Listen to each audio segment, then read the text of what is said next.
ഉപ്പ് നിർമ്മാണത്തെക്കുറിച്ച് പലർക്കും അറിയില്ല. നമ്മുടെ എല്ലാവരുടെയും ജീവിതത്തിൽ എല്ലാ ഭക്ഷണ സാധനങ്ങളിലും ചേർത്ത് ഉപയോഗിക്കുന്നതാണ് ഉപ്പ്. ഇത് സംസ്കരിച്ച ഉപ്പുമുണ്ട്, കല്ലുപ്പുമുണ്ട്. നമുക്ക് പല രീതിയിലുള്ള റോക്ക് സാൾട്ട് എന്ന് പറയുന്ന സാധനം വേറെ കിട്ടാറുണ്ട്.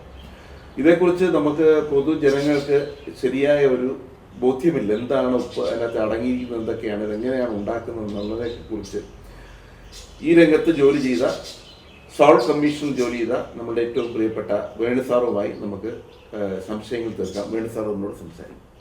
ഉപ്പ് നമുക്ക് കിട്ടുന്നതിനുള്ള പ്രധാനമായിട്ടുള്ള സോഴ്സസ് സോളാർ പ്രോസസ്സ്, അതായത് സൂര്യപ്രകാശത്തിൽ ഉപ്പുവെള്ളം ബഹിഷ്കരിച്ച് ഉപ്പുണ്ടാക്കുക എന്നുള്ളതും, മിനറൽ സോഴ്സസിൽ നിന്ന്, അതായത് റോക്ക് സോൾട്ടും ആണ്. ഇത് കൂടാതെ ഇപ്പോൾ ചില സ്ഥലങ്ങളിൽ ഉപ്പുവെള്ളം എടുത്ത് വാക്വം ഇവോപ്പറേഷൻ വഴി ഉപ്പുണ്ടാക്കുന്ന പ്രക്രിയയുണ്ട്. ഇന്ത്യയിൽ പ്രധാനമായിട്ടും സോളാർ പ്രോസസ്സ്, അതായത് ഉപ്പ് വെള്ളം ഉപ്പളങ്ങളിൽ സംഭരിച്ച് അതിൽ നിന്ന് ഉപ്പെടുക്കുക എന്നുള്ളതാണ്. റോക്ക് സോൾട്ട് എന്ന് പറയുന്നത് ഇന്ത്യയിൽ മണ്ഡി, ഹിമാചൽ പ്രദേശിൽ മണ്ഡി എന്ന് പറയുന്ന സ്ഥലത്ത് ഉണ്ട്. പക്ഷേ അത് വളരെ കുറഞ്ഞ ഗുണനിലവാരമുള്ളതാണ്. ഇന്ത്യയിലുണ്ടായിരുന്ന റോക്ക് സോൾട്ടിൻ്റെ പ്രധാനമായിട്ടുള്ള സോഴ്സസ് അത് വെസ്റ്റ് പഞ്ചാബിലെ ഖെവറ റേഞ്ചസാണ്. അതെല്ലാം ഇപ്പോൾ പാകിസ്ഥാനിലാണ്. അപ്പം നമുക്കിവിടെ റോക്ക് സോൾട്ട് വരുന്നത് പാകിസ്ഥാനിൽ നിന്നാണ്. എന്നാൽ ജർമ്മനി, അമേരിക്ക പല സ്ഥലങ്ങളിലും റോക്ക് സോൾട്ടിൻ്റെ വളരെയധികം ഉത്ഭവ കേന്ദ്രങ്ങളുണ്ട്. ഇന്ത്യയിൽ പ്രധാനമായിട്ടും മുഖ്യമായിട്ടും സോളാർ പ്രോസസ്സ് വഴിയാണ് ഉപ്പുണ്ടാക്കുന്നത്. അതിൽ ഏറ്റവും വലിയ പ്രൊഡ്യൂസർ എന്ന് പറയുന്നത് ഗുജറാത്താണ്. ഗുജറാത്ത് കഴിഞ്ഞാൽ തമിഴ്നാടാണ്. തമിഴ്നാടിൽ പ്രധാനമായിട്ടും തൂത്തുക്കുടി, വേദാരണ്യം, ചെന്നൈക്കടുത്തുള്ള ചില സ്ഥലങ്ങൾ എന്നിവയാണ്. ഇത് കൂടാതെ രാജസ്ഥാനുണ്ട്,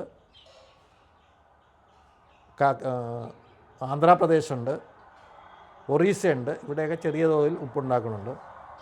അപ്പോൾ ഒരുപക്ഷേ രാജസ്ഥാൻ എന്ന് കേട്ടപ്പോൾ എല്ലാവർക്കും അത്ഭുതമായി കാണും. എന്തെന്നാൽ എല്ലാവരുടെയും ഒരു ധാരണ കടൽ വെള്ളം വറ്റിച്ചാണ് ഉപ്പുണ്ടാക്കണമെന്നുള്ളതാണ്. എന്നാൽ അത് ശരിയായിട്ടുള്ളൊരു ധാരണയല്ല. കടൽ വെള്ളവും ഉപ്പുണ്ടാക്കാനുള്ളൊരു സോഴ്സാണ്. പക്ഷേ അതോടൊപ്പം തന്നെ എല്ലാവിധമായിട്ടുള്ള സബ്സോയിൽ ബ്രെയിൻ, അതായത് പല സ്ഥലങ്ങളിലും കിണർ കുത്തിക്കഴിഞ്ഞാലോ ട്യൂബ്വെൽ കുത്തിക്കഴിഞ്ഞാലോ ഉപ്പുവെള്ളം കിട്ടും. അങ്ങനെ ഉപ്പുണ്ടാക്കാം. അപ്പോൾ രാജസ്ഥാനിൽ ഉപ്പുണ്ടാക്കുന്നത് ഈ സബ്സോയിൽ ബ്രെയിനും അതോടൊപ്പം തന്നെ സാമ്പാർ ലേക്ക് എന്ന് പറയുന്ന തടാകത്തിൽ നിന്ന് ഉപ്പുണ്ടാക്കുന്നതുമുണ്ട്. അപ്പോൾ നമ്മൾ ഉപ്പ് കിട്ടുന്നത് ഉപ്പ് വെള്ളത്തിൽ നിന്നാണ്. ഉപ്പ് വെള്ളത്തിന് ഇംഗ്ലീഷിൽ ബ്രൈൻ എന്നാണ് പറയുന്നത്. ബ്രൈനിൽ നിന്ന് വറ്റിച്ചാൽ കിട്ടുന്ന സാധനമല്ല ഉപ്പ്. അതൊരു തെറ്റിദ്ധാരണയാണ്.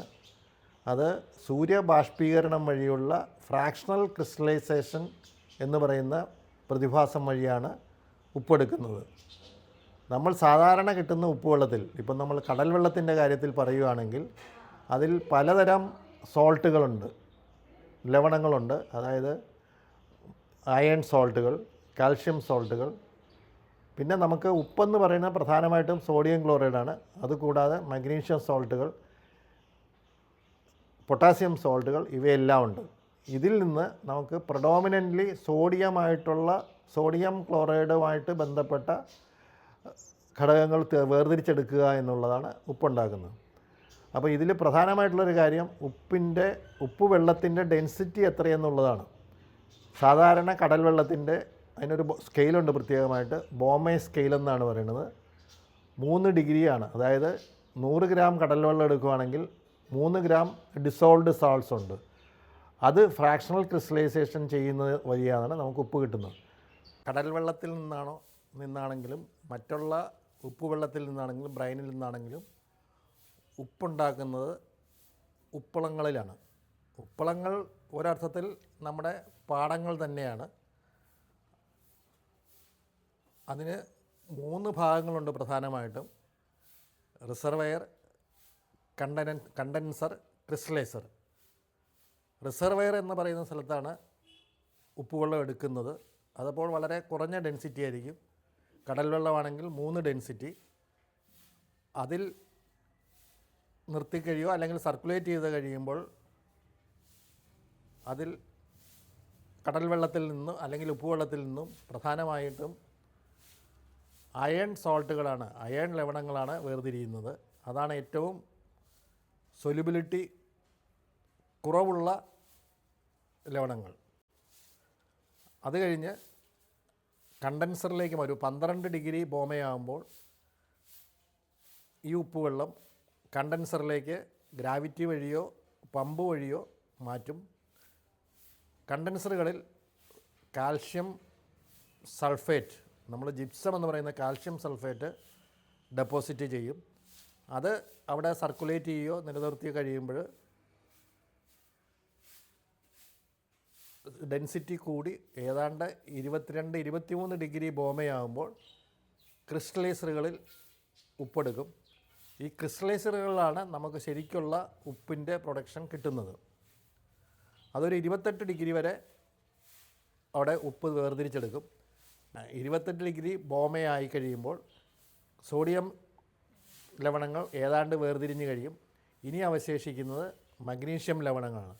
മഗ്നീഷ്യം ലവണങ്ങൾ എന്ന് പറഞ്ഞാൽ magnesium chloride, magnesium sulphate, magnesium bromide, അതുകൂടാതെ പൊട്ടാസ്യം ക്ലോറൈഡ്, ഇത്രയും പദാർത്ഥങ്ങളുണ്ടാകും. അവ ഉപ്പിലിരുന്നാൽ അതിന് ചില പ്രശ്നങ്ങളുണ്ട്. പ്രശ്നങ്ങളെന്ന് പറഞ്ഞാൽ ദോഷങ്ങളല്ല.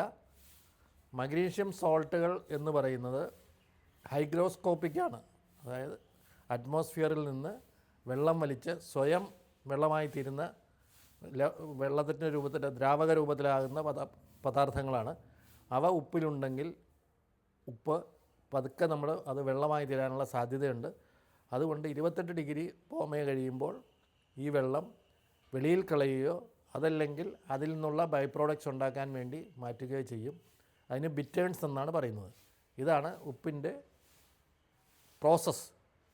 ഇതിൽ ഏറ്റവും പ്രധാനമായിട്ടുള്ളൊരു കാര്യം, ഉപ്പളങ്ങളിലെ പ്രത്യേകിച്ചും ക്രിസ്റ്റലൈസറുകളിലെ മണ്ണ് എന്ന് പറയുന്നത് ഇംപെർമിയബിൾ ആയിരിക്കണം. വെള്ളം യാതൊരു കാരണവശാലും താഴോട്ട് പോകാൻ പാടില്ല. ഉപ്പുവെള്ളം താഴോട്ട് പോയി കഴിഞ്ഞാൽ അതിൽ ഉപ്പുണ്ടാവില്ല. അത് ഇംപെർമിയബിൾ ആക്കാൻ വേണ്ടി ഈ ക്രിസ്റ്റലൈസർ ഏരിയ പ്രത്യേകമായിട്ട് പ്രോസസ്സ് ചെയ്ത് ഒരു സിമൻറ്റ് തറ പോലെ എടുക്കുക എന്നുള്ളത് ഉപ്പ് സീസണിൻ്റെ ഏറ്റവും ആദ്യമായിട്ടുള്ള പ്രക്രിയയാണ്.